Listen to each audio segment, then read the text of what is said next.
At first glance, this geometric figure looks innocent. A square with a rectangle inside it and two diagonals. But hidden inside this drawing is a surprising perpendicularity result that is far from obvious. Stay with me, because by the end of this video, everything will fall perfectly into place. We consider a square named ABCD. Inside this square, a rectangle named APQR is drawn starting from point A, such that the distance between point A and point P is equal to the distance between point R and point D. Then we draw the segment PER, which is the diagonal of the rectangle. Our goal is to prove that the lines PER and CQ are perpendicular. To achieve this, we will use an analytical method based on the dot product of vectors.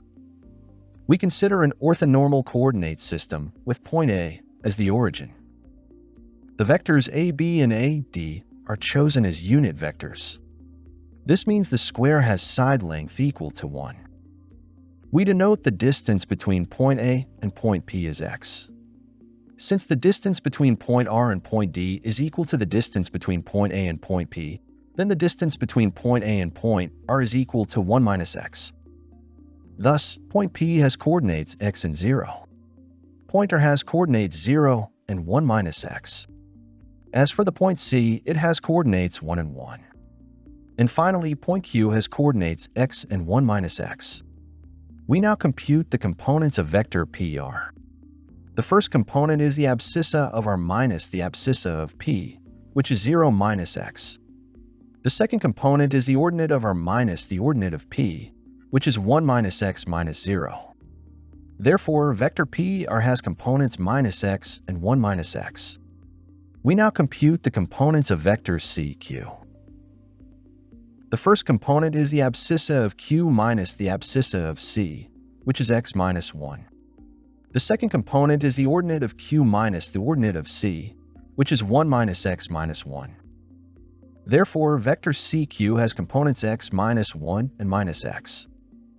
As of regard to the dot product, the lines PR and CQ are perpendicular if and only if the vectors PR and CQ are perpendicular. And this happens if and only if their dot product is equal to 0. Such that the dot product is defined as equal to the first component of vector P are multiplied by the first component of vector CQ, plus the second component of vector P are multiplied by the second component of vector CQ, which gives minus x multiplied by x minus 1 plus 1 minus x multiplied by minus x. After expansion, this becomes minus x squared plus x plus minus x plus x squared. After simplification, we find that the result is equal to 0. Since the dot product of vectors PR and CQ is equal to 0, then the vectors are perpendicular.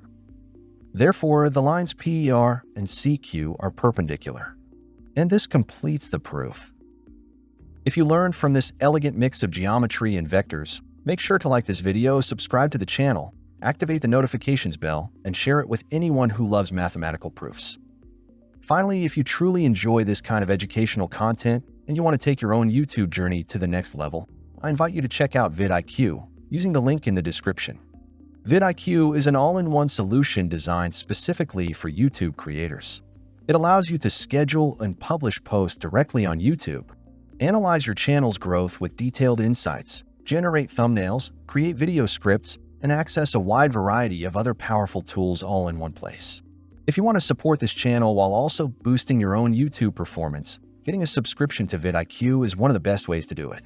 Just click the link in the description, explore what it can do for you, and start improving your content today.